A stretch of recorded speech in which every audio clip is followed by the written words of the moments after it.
Carl Jung believed that freezing in groups can reveal something deeper than simple shyness. Sometimes the more people surround you, the less like yourself you feel. You know what you want to say. Then your mind suddenly goes blank. You become aware of your voice, your face, your posture. Every word feels dangerous. So you stay quiet. From the outside, nothing seems wrong. But inside, something is happening. Jung's psychology gives us a disturbing possibility. You may not be afraid of the group itself. You may be afraid of the version of yourself you believe the group will see. And once that fear takes over, conversation becomes performance. The more you try to perform correctly, the harder it becomes to simply be present.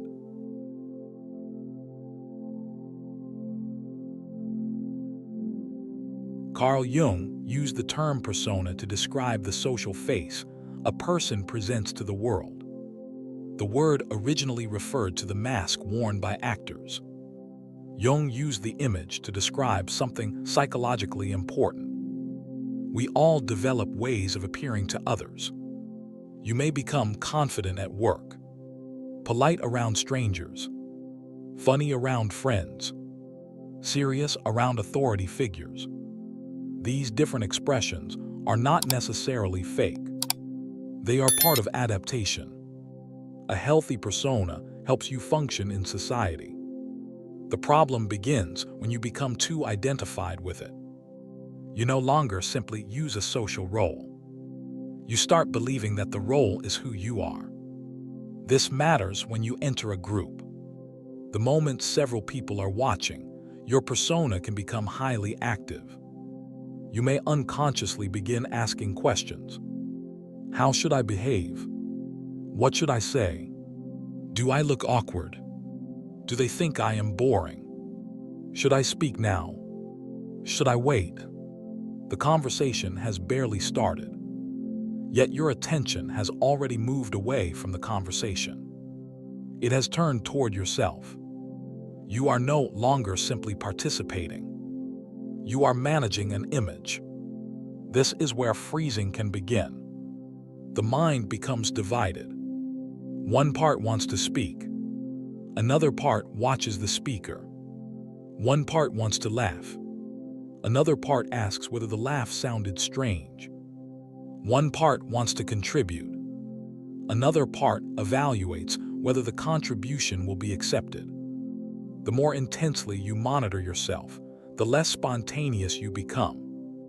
And spontaneity is essential to ordinary human interaction. You cannot fully participate in a conversation while constantly directing your own performance. So the silence grows, not because you have nothing inside you, but because too much of you is busy controlling what comes out. Jung's insight here is subtle. The persona is useful when it remains a tool. It becomes psychologically dangerous when the ego becomes completely identified with it. So ask yourself, when you enter a group, are you trying to connect with people? Or are you trying to make sure they approve of the person you appear to be?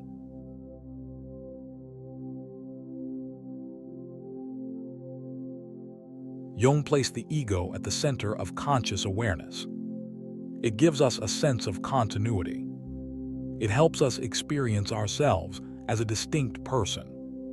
But the ego can also become excessively preoccupied with itself. This is especially obvious in social situations. Imagine sitting at a table with 6 people. Someone asks a question. You know the answer. You could easily respond. But suddenly, your attention turns inward. Your heart feels slightly faster. You hear your own voice before speaking. You imagine how the sentence might sound. You predict how people might react. Then another person answers. The moment disappears. You remain silent. Nothing objectively prevented you from speaking. The obstacle was psychological anticipation. You experienced yourself from the outside. You became both the person speaking and the imaginary audience judging the speaker. This creates a strange psychological loop. The ego tries to control the impression it makes. That control increases self-consciousness. Self-consciousness reduces spontaneity. Reduced spontaneity makes interaction feel unnatural. The unnatural feeling then becomes evidence that something is wrong. So the ego increases control even more. The loop becomes tighter. This is why telling someone to simply be confident often misses the deeper issue. Confidence is not always the missing ingredient. Sometimes the problem is excessive self-monitoring. You are trying too hard to guarantee a particular social outcome. You want to know in advance that your words will be accepted. But human interaction does not offer that guarantee. There is always uncertainty. There is always the possibility of being misunderstood. There is always the possibility of appearing foolish. The conscious ego does not like this uncertainty, so it tries to control it. And sometimes the result is paralysis. You freeze, not because your personality disappeared, because your conscious control became too dominant. The question then changes. Instead of asking, "How can I become more confident?" you might ask, "Why do I need to control how I am perceived so intensely?" That question leads deeper into Jungian psychology.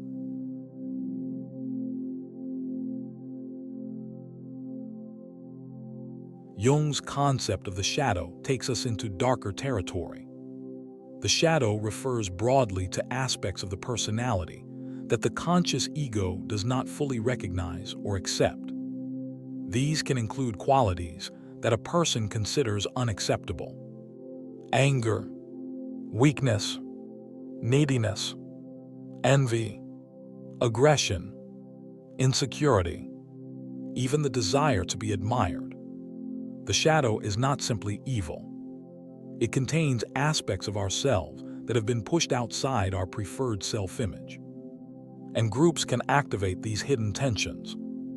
Imagine someone who desperately wants to appear intelligent. Being asked a simple question in a group may suddenly feel threatening. Why?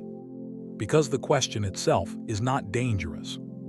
The possibility of appearing unintelligent is. The person may have built a persona around being competent. Anything that threatens that image becomes emotionally charged. Another person may desperately want to appear independent. Then they enter a group where everyone seems socially confident. Suddenly, their own need for approval becomes painfully visible. They may become quiet. They may withdraw. They may tell themselves that they simply dislike groups. But something deeper may be happening. The group is touching a part of the personality they would rather not see. This is one reason Jungian psychology can feel uncomfortable. It does not always ask, "What is wrong with the other people?" It can ask, "What is being activated inside me?" That question does not mean every social fear is imaginary. It does not mean other people cannot be cruel, judgmental, or hostile. It means that external situations and internal material can interact. A group can become a psychological mirror. It can reveal the distance between who you believe you are and what you fear you might be. And the greater that distance becomes, the more threatening exposure can feel. Perhaps the deepest fear is not rejection. Perhaps it is discovery. Discovery of the self you have spent years trying not to become.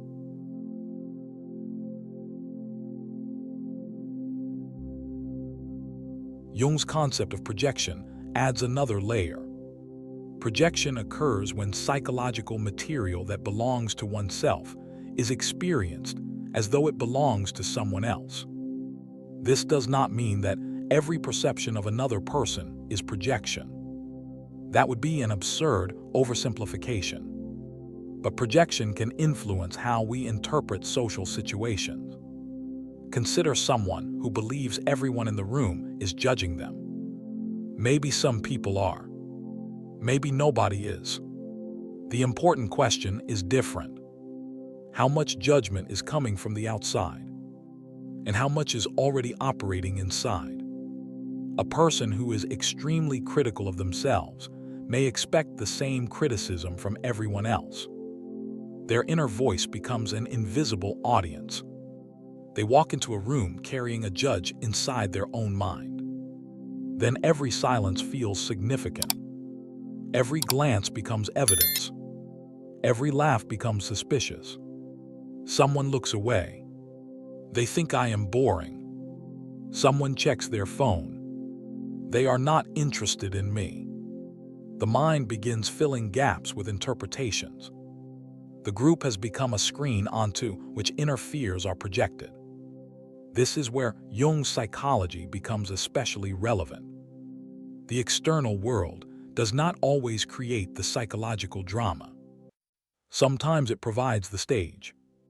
The drama was already waiting inside. This is why two people can enter the same room and experience completely different realities. One person feels free. Another feels exposed. One hears an ordinary joke. Another hears criticism. One sees a conversation. Another sees a test. The difference may not be the room. It may be the psychic material each person brings into it. That realization can be uncomfortable because it removes the simplicity of blaming the group. But it also creates a deeper form of freedom. If part of the problem exists within the psyche, then understanding yourself becomes more important than mastering everyone else's opinion. The question becomes, when I feel judged, whose judgment am I actually hearing?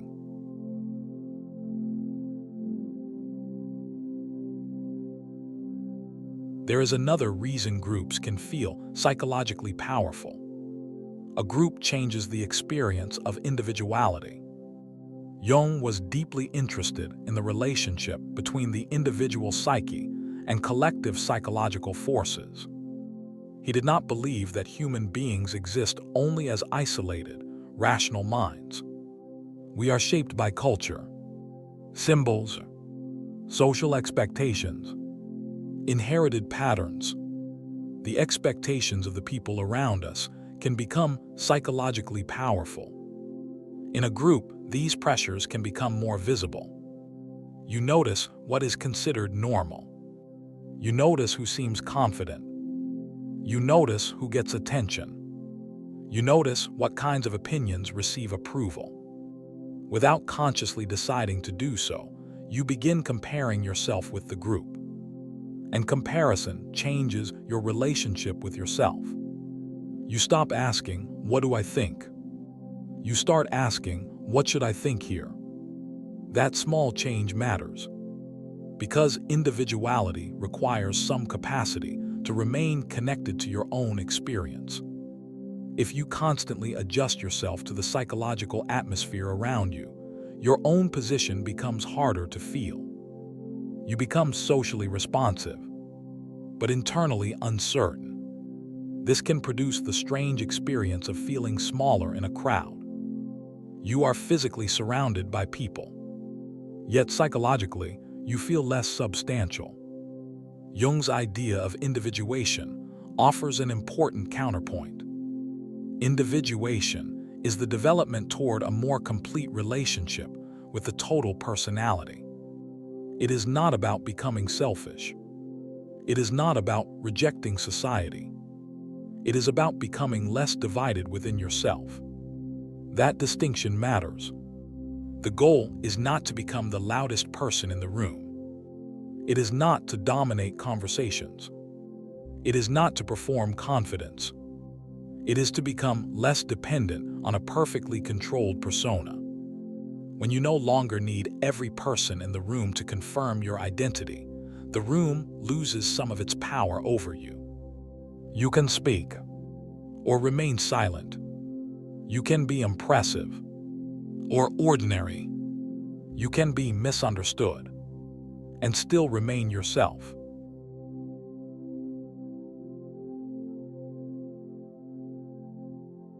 This brings us to the most important distinction. The opposite of freezing is not necessarily confidence. It is psychological freedom. Confidence can still be another persona. A person can perform confidence while remaining terrified underneath. They may speak loudly, make jokes, control conversations, appear completely comfortable. Yet internally, they may still be desperately managing how others perceive them. Jungian psychology points towards something deeper. The aim is not to create a better mask. It is to recognize the mask. The persona has a purpose. Use it, but do not confuse it with the whole self. The shadow has a purpose too. It contains material that consciousness has rejected or failed to recognize. It does not need to be worshipped, but it needs to be acknowledged. And the ego has a purpose. It gives structure to conscious life, but it cannot be allowed to believe that it represents the entire psyche. When these distinctions become clearer, social situations can change psychologically. You may still feel nervous. You may still become quiet. You may still dislike certain groups. But the experience no longer has to become a verdict about who you are. You can notice the tension without immediately obeying it. You can notice the need for approval without turning that need into your identity. You can notice the fear of looking foolish without assuming that looking foolish would destroy you. This is where reflection becomes more valuable than technique. Instead of asking, "How do I stop freezing?" perhaps ask something more revealing. What am I trying so desperately to prevent other people from seeing? Maybe it is insecurity. Maybe it is weakness. Maybe it is uncertainty. Maybe it is the simple fact that you cannot control how you are perceived. And perhaps that last possibility is the hardest one. Because no persona can guarantee acceptance. No performance can eliminate uncertainty. No amount of self-monitoring can make you completely safe from judgment. At some point, psychological maturity requires tolerating the possibility of being seen imperfectly. Not because imperfection is beautiful, not because rejection does not hurt, but because a life built entirely around avoiding exposure becomes a life organized around fear. Carl Jung did not offer a simple formula for becoming socially confident. His psychology points towards something more demanding. Know the mask you wear. Recognize the parts of yourself you reject. Question the judgments you automatically place onto other people. And notice how quickly the ego turns social interaction into a test of identity. Freezing in a group may feel like weakness, but sometimes it reveals a deeper conflict. The conflict between who you are and who you believe you must be. The group may only be exposing what was already happening inside. So the next time you become silent in a room full of people, do not immediately ask what is wrong with you. Ask something harder. What part of myself am I afraid they might see? That question may lead somewhere your confidence never could.